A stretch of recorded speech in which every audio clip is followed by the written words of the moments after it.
Okay, so sige, tayo ay nung pinag-aralan natin itong the original Jesus, nung medyo matagal-tagal na rin, nalaktawan ko itong Thessalonica.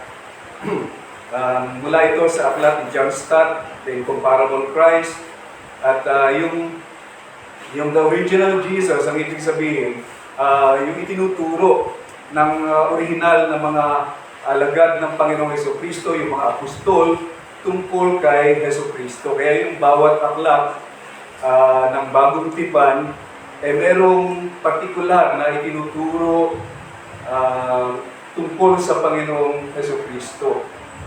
At itong dalawang sulat ni Apostol Pablo sa mga taga-Thessalonica, ang itinuturo ni Apostol Pablo tungkol sa Panginoong Jesucristo dito sa dalawang magkasunod na sulat na ito, magkarugtong na sulat na ito, ay si Kristo ang darating na hukom. Kasi nung panahon nila, inaasahan nila na ang Panginoong Jesucristo ay babalik nung kanilang kapanahunan.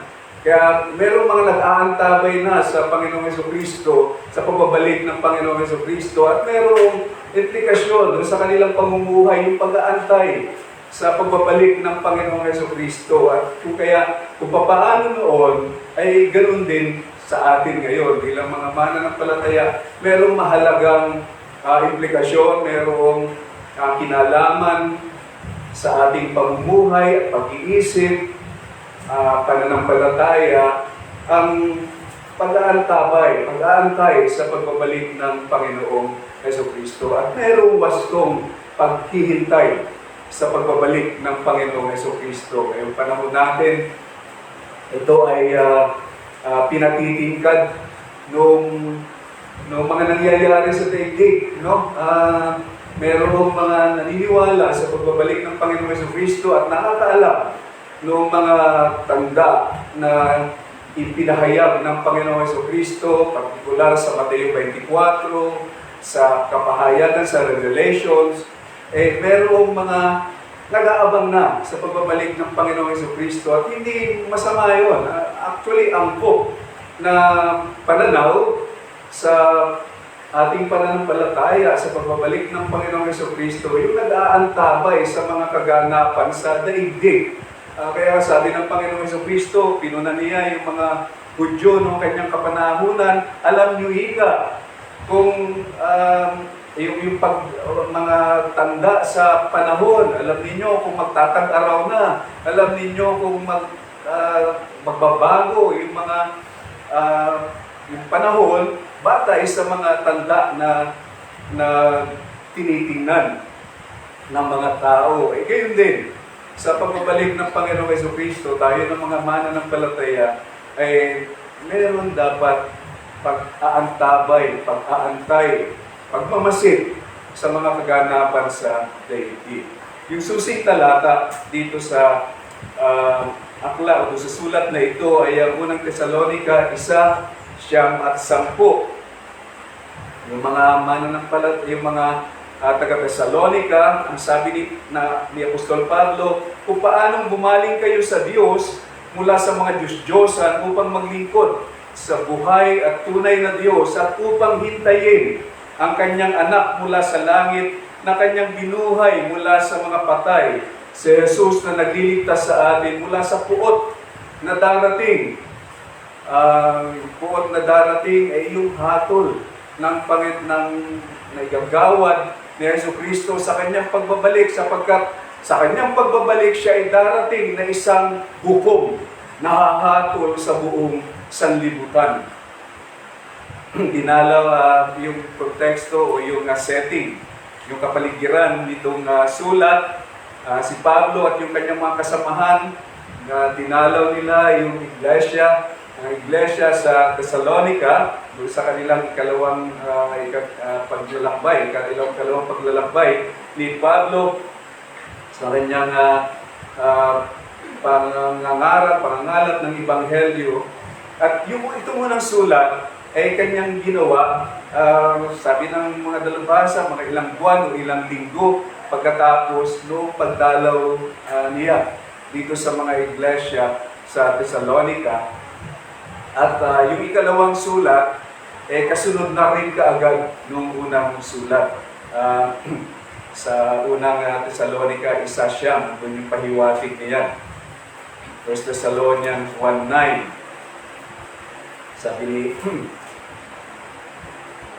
ni Pablo, sapagkat silang nagbalita tungkol sa amin, kung paano ninyo kami tinanggap at kung paano gumaling kayo sa Diyos mula sa mga Diyos-Diyosan upang maglingkod sa buhay at tunay na Diyos. At dito sa sulat, mahihiwatigan natin, pinagtatanggol ni Pablo yung kanyang sarili doon sa paratang na umano siya'y walang malasakit dito sa mga mananampalataya sa Thessalonica.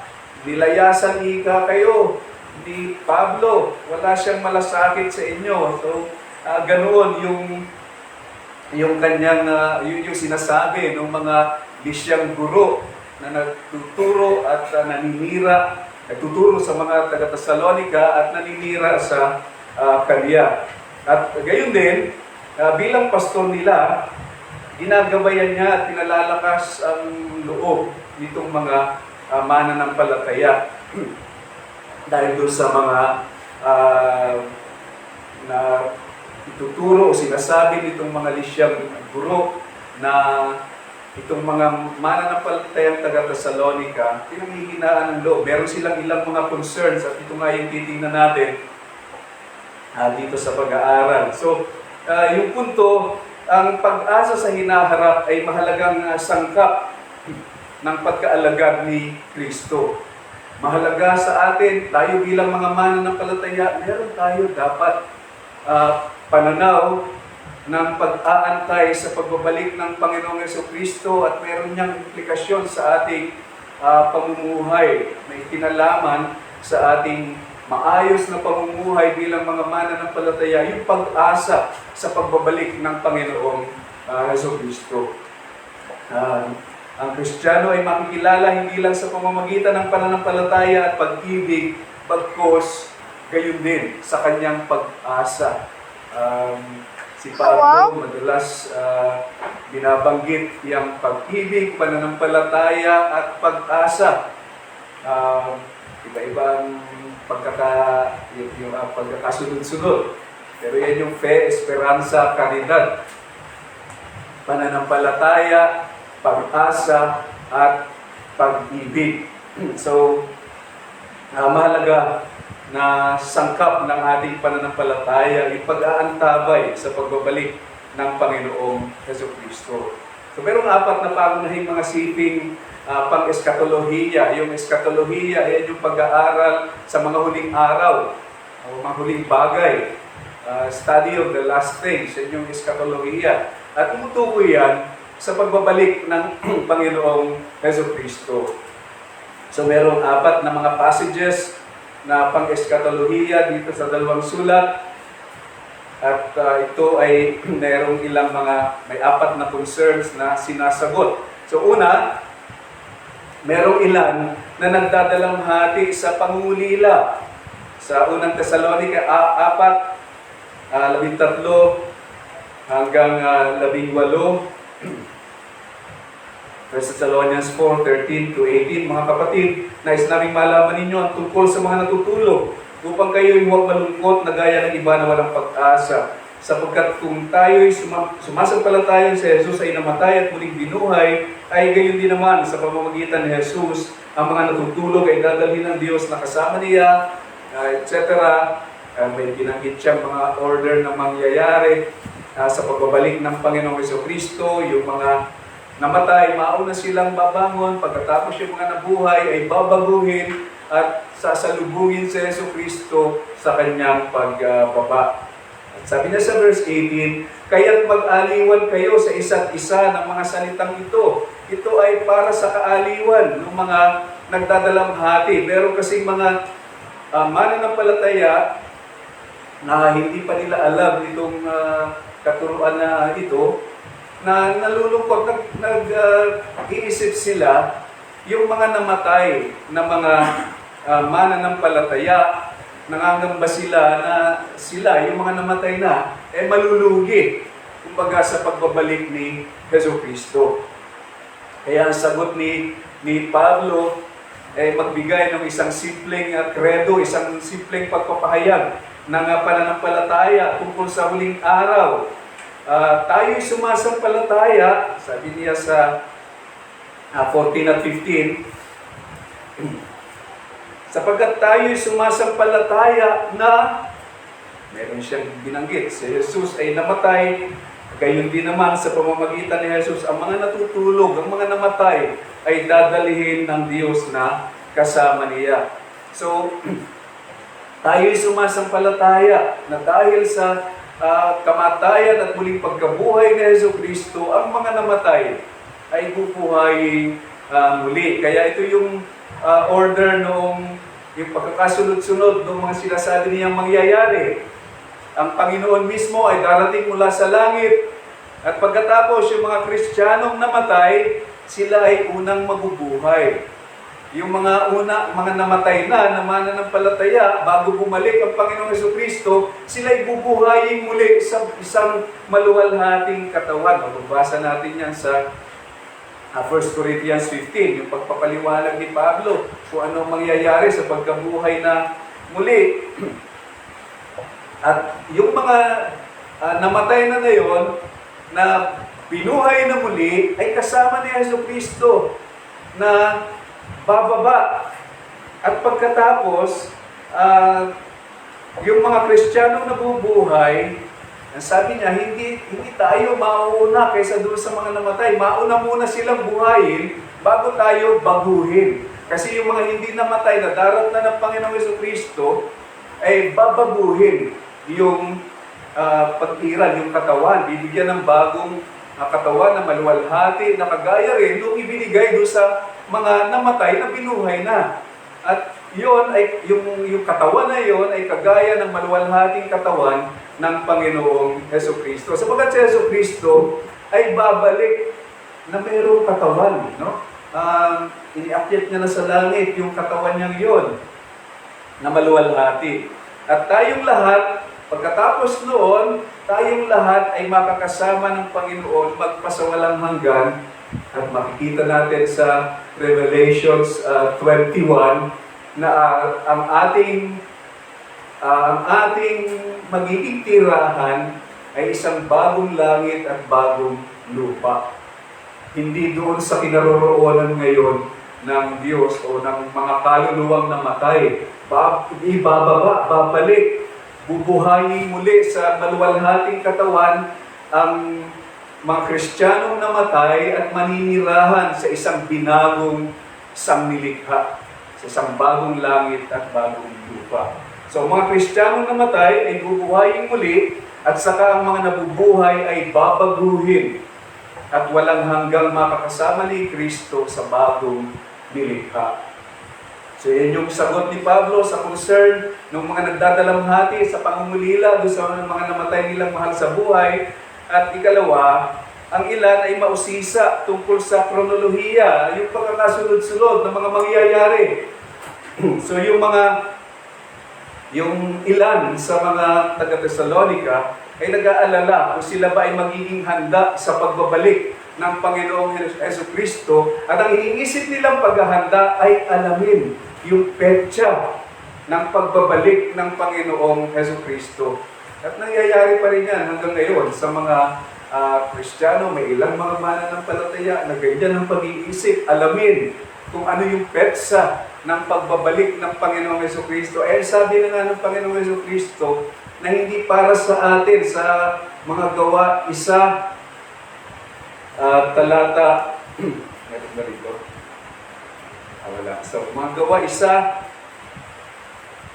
talata, 8.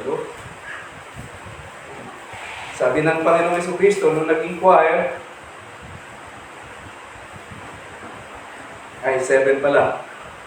Nung nag-inquire yung mga apostol, Panginoon, sa verse 6, Panginoon, ito ba ang panahon na panunumbalikin mo ang kaharian sa Israel? At sinabi sa kanila ng Panginoon, hindi ukol sa inyo na malaman ang mga oras o ang mga panahon na itinakda ng Ama sa pamamagitan ng kanyang sariling otoridad. Ang Diyos lang ang nakakaalam kung ano yung petsa at oras ng pagbabalik ng Panginoong Jesucristo, bagaman mayroong mga tanda. Kaya yung eksaktong petsa ng pagbabalik ay hindi inihayag sa kasulatan. Yun ay bigla at hindi inaasahan. Yun yung clue para sa ating paghahanda.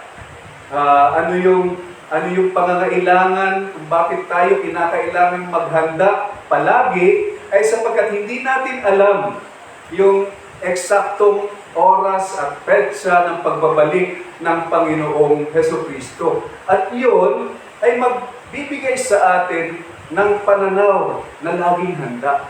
Sapagkat hindi natin alam kung kailan talaga darating. Yun ay bigla at hindi inaasahan.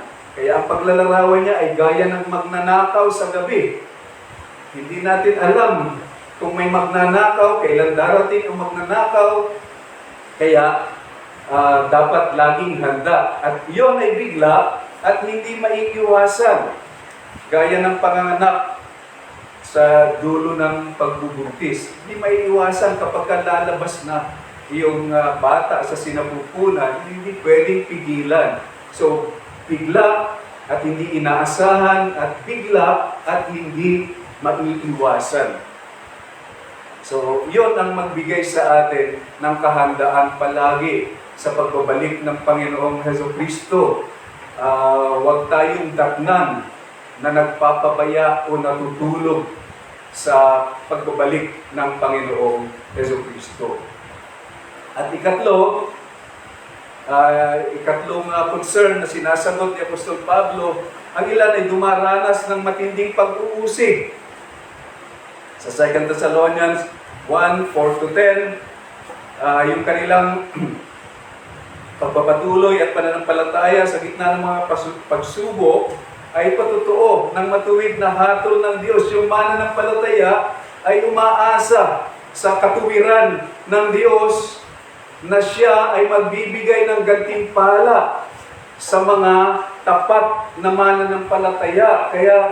Kaya tayo nagpapakatapat ay sapagkat meron tayong inaasahang gantimpala sa pagbabalik ng Panginoong Jesucristo. Tayo ay sumasampalataya na ang Diyos ay matuwid at hindi magiging walang kabuluhan yung ating pagsisikap, yung ating pagpapagal para sa kaharian. Kaya yung pagtitiis ng mga mananampalataya sa mga pagsubok, yun ay tanda ng patutuo, tanda at patutuo ng matuwid at ng katuwiran actually ng Diyos. At gayon din sa ating pananampalataya, kaya tayo masigasig sa pag-iibanghelyo sa ating mga mahal sa buhay, sa ating mga kaibigan, magulang, kapatid, mga anak. Kaya tayo naghahangad na sila rin ay makakilala sa Panginoong Jesucristo sapagkat matibay ang ating pananalig na ang Panginoon ay hahatol sa mga makasalanan. At yung mga wala kay Jesucristo, sila ay mapapahamak. Kaya yung ating mga mahal sa buhay, ganoon natin tinitingnan yung kanilang kalagayan. Kung sila'y wala kay Jesucristo, tayo ay hindi dapat maging pabaya o makampante na anyway, nakakadalo naman yan sa panambahan, kasama ko naman yan. Hindi siya ililigtas ng pagdalo niya sa panambahan. Lalo nang hindi doon sa hindi pagdalo. Kung yung dumadalo na hindi sasampalataya kay Jesucristo ay hindi maliligtas, di lalo na yung hindi dumadalo. Kaya tayo ay nagpapakasigasig, nagsisikap na yung ating mga mahal sa buhay ay makakilala rin sa Panginoong Jesucristo sapagkat ang Diyos ay humahatol sa makasalanan. At yung ika-apat na concern, may nagsasabing ang araw daw ng Panginoon ay dumating na. Dumating na raw yung ang Panginoong Jesucristo ay nagbalik na nang hindi namalayan. Hanggang ngayon, meron pang ganyan na mga naniniwala na nandito na, bumalik na si Jesucristo na hindi namalayan ng sanlibutan at ang inaantay na lang yung mamamalaya na pagbabalik ni Jesucristo. Pero yung pinabubulaanan nito ni Pablo sa pamamagitan ng kaisipang Kristiyano, yung pananaw sa kasaysayan ng mananampalataya. Tayo ay merong wasto o angkop na pananaw sa kasaysayan. Hindi tayo naniniwala diyan sa mga conspiracy ng kung ano-ano, pag in-injection na ng bakuna, magkakaroon daw ng chips doon sa, sa yung tao at yun, meron nataniman na siya nung tanda, nung 666. Tayo naniniwala na ang mangyayari sa kasaysayan, anumang mangyayari sa kasaysayan, ito ay nasa kontrol, nasa pamamahala ng Diyos, at hindi nasa kamay ng isang tao na meron siyang mga kasabuan. Ang pagsulong ng kasaysayan ay ayon sa ikinahayag na ng Panginoong Jesucristo. Merong sapat na mga ipinahayag sa Biblia, sa Bagong Tipan, at maging sa Lumang Tipan, merong sapat na kapahayagan para magkaroon tayo ng sumasampalatayang pananaw sa kasaysayan. Kaya pinabubulaanan ni Pablo dahil inisa-isa niya yung dahilan niya kung bakit hindi totoo na dumating na ang araw ng Panginoon, na bumalik na ang Panginoong Jesucristo. So una, yung parusya o yung pagbabalik ni Jesucristo ay hindi mangyayari hanggat hindi nagaganap ang paghihimagsik, yung rebellion, yung pagdating ng Antikristo. At ang rebellion na yun ay hindi mangyayari hanggat hindi inaalis yung pumipigil dito. Yung Antikristo, punahin lang natin yung Antikristo, hindi ito yung anti na Latin. Yung anti na Latin, yun, ang ibig sabihin nun ay against, laban. Kaya yung Antikristo na Latin, laban kay Kristo. Pero yung Antikristo na Griego, na siyang ginamit dito ni Pablo, ay sa halip ni Kristo. Kaya yung Antikristo ay aangkin na siya si Kristo. Siya yung Kristo. Hindi siya laban kay Kristo. Kasi kung laban kay Kristo, alam mo na kaagad. Hindi niya madadaya ang sanlibutan. So yan yung Antikristo darating. At yung paghihimagsik na yun ay hindi mangyayari hanggat hindi inaalis yung pumipigil. Ngayon, ano ba yung nakakapigil na yon sa verse 6? 2 Thessalonians 2, verse 6. Sabi rito, at ngayon nakikilala ninyo kung ano ang nakakapigil upang siya'y mahayag sa kanyang takdang panahon. Nalalaman daw ng mga taga-Thessalonica kung ano ang pumipigil. Ano ba yung nakakapigil na yon? Ayon sa mas maaayos na mga komentador, ang nakakapigil na yon ay ang pamahalaang Romano. Sapagkat yung pamahalaan ay pumipigil sa kasamaan at ganyan din ngayon sa ating panahon. Bakit napipigilan ang paglitaw noong taong iyon, noong taong masama at ng kanyang gagawin na paghihimagsik laban sa lahat ng mabuti, sapagkat meron pang mga pamahalaan. Ang pamahalaan ay nilalayo ng Diyos na pumigil sa kasamaan. Mababasa natin yan sa Romans 13. Puntahan natin yung Romans 13. Romans 13:1 and following. Ang bawat tao ay magpasakop sa mga namamahalang otoridad sapagkat walang pamamahala na hindi mula sa Diyos. At ang mga pamahalaan iyon ay itinalaga ng Diyos. Kaya ang lumalaban sa may kapangyarihan ay lumalaban sa itinalaga ng Diyos. Ang mga lumalaban ay tatanggap ng kahatulan sa kanilang sarili, sapagkat ang mga pinuno ay hindi kilabot sa mabuting gawa, kundi sa masasama. Yan ang layunin ng Diyos sa pamahalaan. Bakit tayo merong pamahalaan? Bakit nandiriyan si Pangulong Duterte? Siya ay lingkod ng Diyos para sa pagpigil sa kasamaan. At merong araw na darating na mawawala ang pumipigil. Ano ang mangyayari? Yung mga pamahalaan ay mawawala na. Hindi natin alam kung paano yan maisasakatuparan, pero ang nakikita natin ngayon, gumagawa na ang prinsipyo ng Antikristo, gumagawa na ang prinsipyo ng kasamaan sa mga filosofiya na umiiral ngayon sa daigdig, sa ating panahon. Nakikita natin kung paano nababaluktot na ang mga batas. Merong mga nagsusulong ng mga batas na laban sa salita ng Diyos.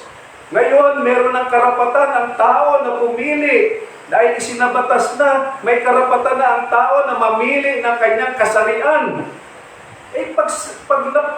Pagsalungat, pagbaluktot yan sa katotohanan.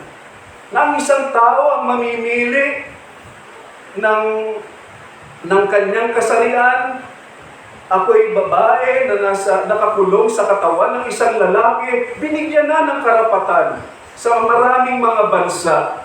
So yan, ganyan kumikilos, ganyan gumagana ang prinsipyo ng kasamaan. At darating yan sa punto na ang mga batas ay magiging baluktot na, wala nang pumipigil sa kasamaan. Dahil yung mga batas ay masama na. So, ganyan ang mangyayari na mawawala yung pumipigil sa kasamaan dahil ang pamahalaan mismo ay magiging masama. Kung paano mangyayari, hindi natin alam. Pero yan yung prinsipyo na itinuturo ng salita ng Diyos. Darating ang araw na ito ay magiging lantarang paghihimagsik at saka lilitaw yung Antikristo, lilitaw yung taong masama, tatayain niya ang buong sanlibutan, at kasunod ng isang panahon, hindi naman yun magtatagal dahil paiiksiin ng Panginoon ang panahon yun. At yung panahon, magkakaroon ng panahon ng kaguluhan, pagpolitika, panlipunan, at moral na kaguluhan, pero may kahabagan na paiiksiin yun ng Diyos hanggang sa biglaang pagdating ng Panginoong Jesucristo at ang Antikristo ay kanyang pupuksain. So ganyan ang mangyayari, ganyan ang inaasahan ng mananampalataya na mangyayari sa kasaysayan. So, ganito natin isabuod yung sinasabi ni Apostol Pablo. Ngayon ay panahon pa ng pagpipigil sa kasamaan. Meron pang maaayos na mga pamahalaan. Meron pang maaayos na mga nagpapatupad ng batas. Ngunit darating ang panahon ng paghihimagsik, kung saan ang pagpigil ng batas ay aalisin at ang taong masama ay mahahayag. Kung sino man yon, sa kasaysayan, napakarami ng itinuro na kung sino-sinong mga tao na siya yung Antikristo, 666, nandyan ang Papa, nandyan si Bill Gates, nandyan si Nero, at kung sino-sino pa. Pero hindi pa nangyayari yon. Darating yon. At tiyak na darating yon kapag ka nawala na ang pumipigil sa kasamaan, nawala na ang otoridad ng mga pamahalaan o ang pamahalaan na mismo ang magiging masama, magpapatupad ng kasamaan. So ganito ang itinuturo ng Thessalonica, una at ikalawang Thessalonica. Ang Panginoong Jesucristo ay darating at siya ay darating bilang isang hukom na hahatol sa sanlibutan at maggagantimpala sa atin ng mga mananampalataya. Magpakatatag tayo sa pananampalataya sapagkat si Kristo ay darating upang gantimpalaan ang mananampalataya at parusahan ang masasama at mga hindi sumasampalataya. So, tapos na tayo. Meron ba kayong mga katanungan?